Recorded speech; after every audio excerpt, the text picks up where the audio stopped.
Barangay Ginebra Alfrancis Chua mga bro, papalitan ang coach ng SMB at Wami Chongson papalit kay L.A. Tenorio. Yan mga bro, pagkatapos mong i-like ang ating video, mag-subscribe na rin kung bago ka pa lang sa ating channel at i-click ang notification bell para lagi kang updated sa ating mga sports balita.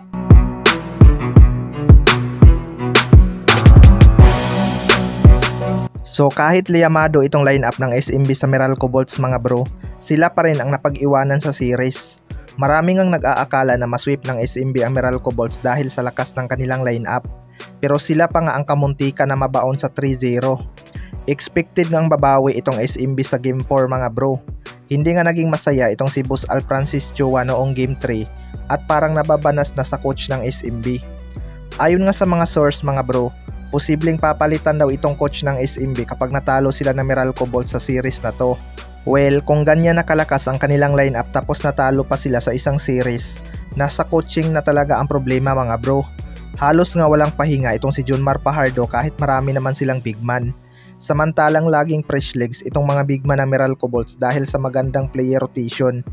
Pati nga mga commentator mga bro ay nagugulat na lang na hindi pinagpapahinga si Junmar Fajardo kahit parang hindi na makatalon dahil sa pagod. Kaya titingnan na lang natin kung mayroon ba silang magiging adjustment sa kanilang player rotation ngayong Game 4. Sa kabilang banda naman mga bro, Wami Chongson papalit kay L.A. Tenorio. Ito ngang si L.A. Tenorio ay nagkakaedad na mga bro.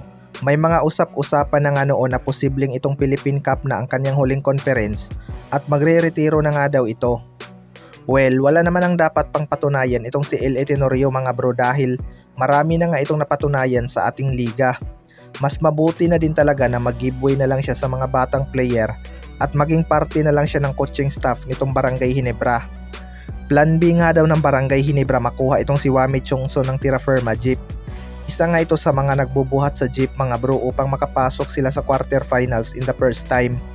Kung matatandaan natin, napahanga nga ni Wami Chongson itong si Coach Timko noong tinalo ng Jeep ang Barangay Ginebra dahil ibang klase din talaga itong si Wami Chongson.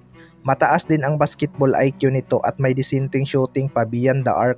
Kung usapang opinsa lang mga bro, hindi talaga mawawala itong si Wami Chongson dahil mahirap nga itong pigilan kapag maaga niyang nakuha ang kanyang rhythm.